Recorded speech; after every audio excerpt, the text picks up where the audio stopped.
हम नाम लेना नहीं चाह रहे हैं, वो चीफ मिनिस्टर थे। हमारे लोग मुस्लिम समाज के लोग उस वक्त सर्विस में 7% थे। इसका मतलब पता चल रहा है वो 7 से भी आगे था, वो गिरते गिरते 7 तक पहुंच गया। तो उसको हम लोगों ने हटाया, उसको नई सरकार को लेके आए।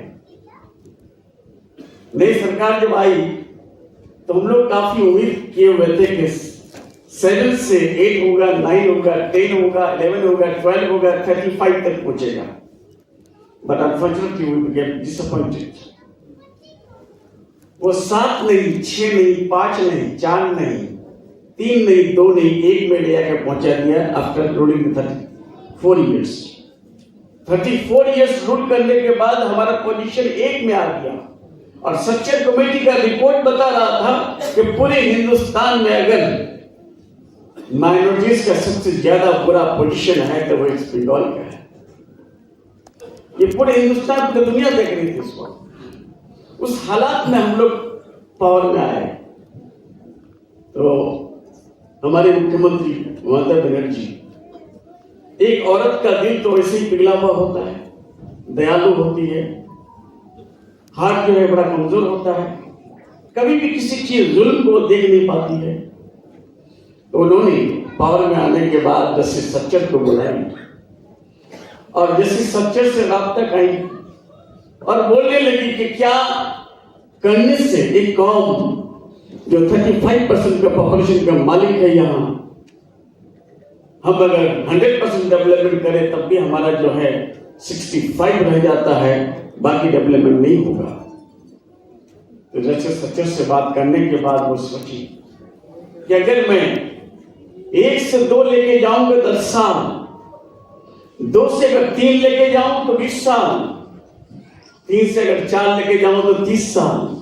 इस तरह से हमारी उम्र तो रहेगी नहीं, हम अपने दुनिया में रहेंगे, हम तो फिर ऊपर वाला हमको बुला लेंगे, ये कौम ऐसे रह जाएगी। तो फिर उन्होंने रिजर्वेशन न किसी हिंदू के नाम से होता है, न किसी मुसलमान के नाम से होता है। रिजर्वेशन करने के लिए उन्होंने 97 सब कम्युनिटी को मुस्लिम का लेके आए और ओबीसी बोल के जो है वो रिजर्वेशन 10% दिया।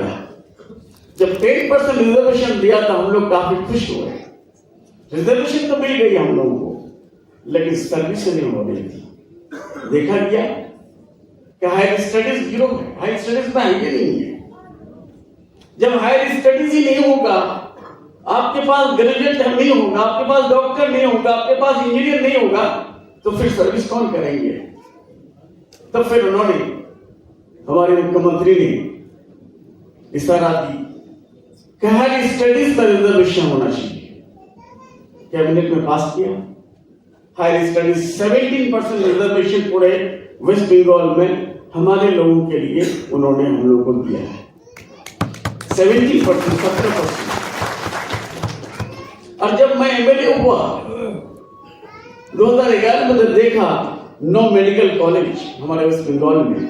और जब मैं बेंगलोर और चेन्नई का सफर करता था, एक शहर में जो है 9 मेडिकल कॉलेज होता है, वहाँ प्राइवेट मेडिकल कॉलेज का कोई गुंजाइश नहीं था।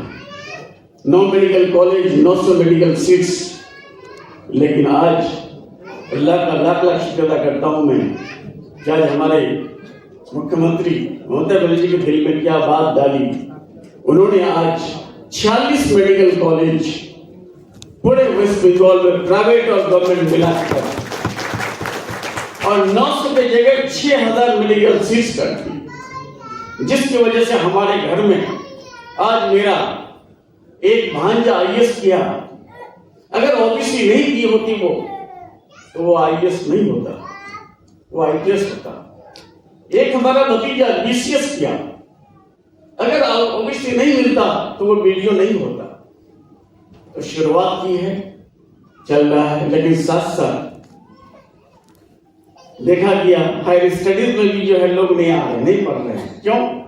बाप को रिक्शा ड्राइविंग कर रहा है, माँ जो है चूल्हा फूक रही है, कोई ज्यादातर लोग जो है दिल्ली पानीपत हरियाणा देखेंगे, बिहार और बंगाल और यूपी के लोग पूरे हिंदुस्तान में जो काम दूसरे लोग नहीं करते वो बिहार, यूपी और बंगाल के लोग करते हैं। ये तीनों स्टेट का पोजीशन शुरू से ही खराब रहा है, लेकिन बंगाल तो रिश्ता ही तो है। लेकिन देखा गया, फिर सोचा जा रहा था कि क्यों नहीं पढ़ रहे बच्चे, पैसा नहीं है।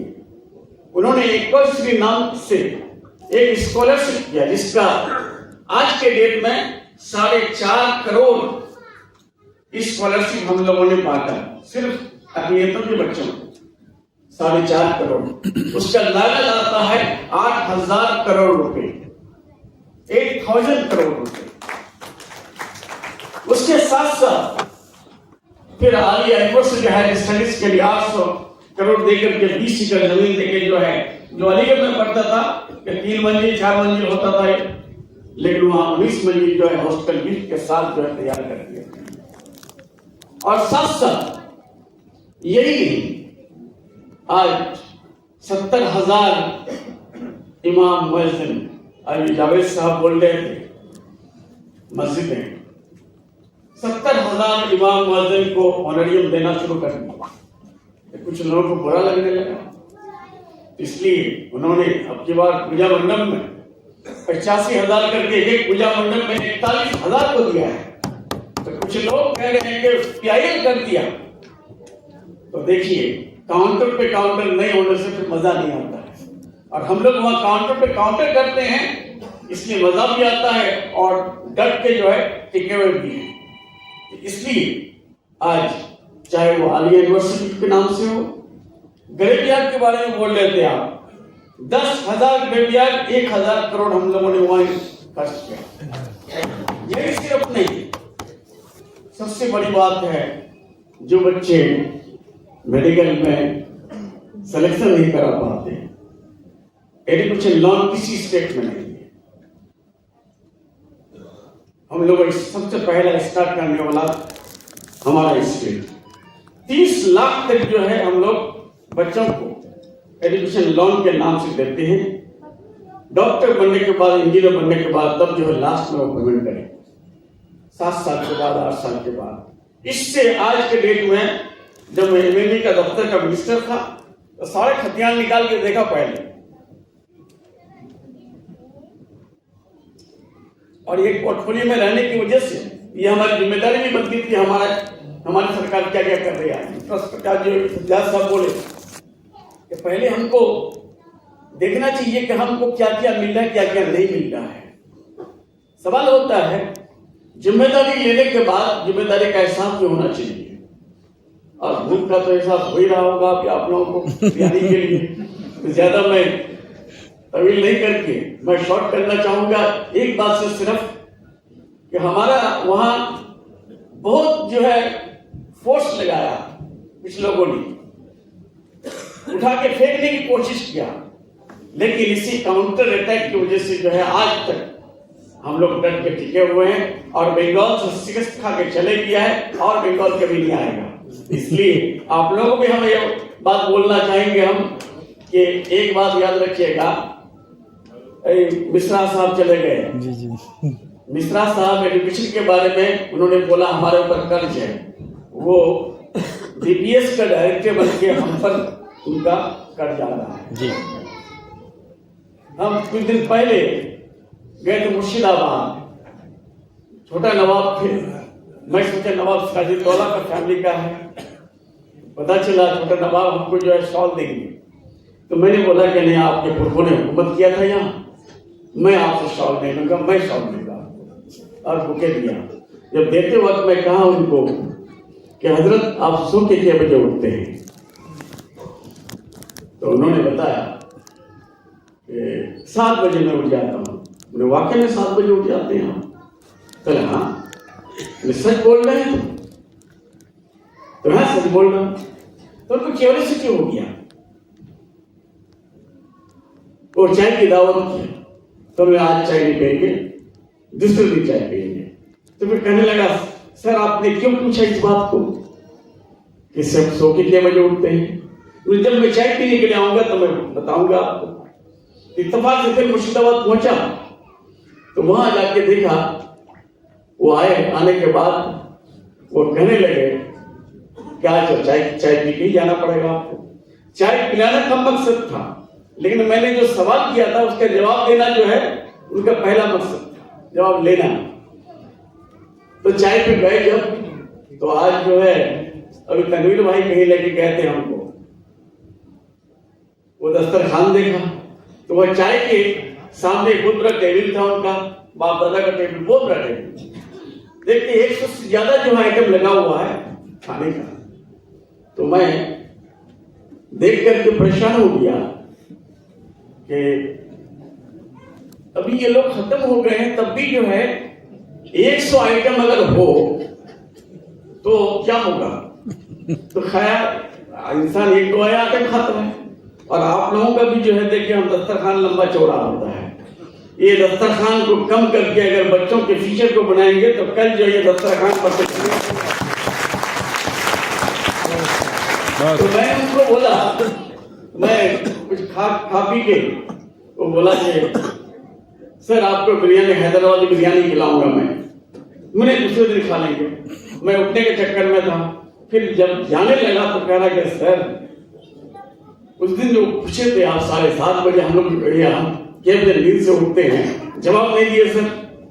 तो मैं सुनता था कि नवाब सिराजुद्दौला साहब 100 के 12 बजे या 1 बजे या 2 बजे शायद उठते थे। ये कहां तक सच है, इसमें सच्चाई कितनी है। उन लोगों में से एक आदमी बोला कि सर ठीक है, मैं आप बोल रहे हैं कि 100 के जो है हमारे यहाँ 12-1 बजे 2 बजे के बाद ही सोते होता है। तो मैं भी कभी कभी जो है सुबह जब सोता हूँ तो 1-2 बज जाता है। उस वक्त जब बैटरी लगे, मैडम जो है बैटरी लाने देती है या अटेंडेंट को भी लाता है, बैटरी नाश्ता खाने के बाद जो है उसके बाद खाना हो जाता है 6-7 बजे। तो मैं वही सोच रहा था कि हमारे जो बुजुर्ग लोग थे, जब हवाई बन रहा था, रेड फोर्ट हो रहा था, उसको ताजमहल हो रहा था, और वहां अमेरिका ये आपका हवाई हो रहा था, और 1092 में ऑक्सफोर्ड हो गया था, कैम्ब्रिज हो गया था। अगर हम यूनिवर्सिटी कॉलेज अगर सबसे नमक का ना होते तो शायद इस डाइस में आज हम खड़ा होने के लायक नहीं होते। इसके लिए हम करता है।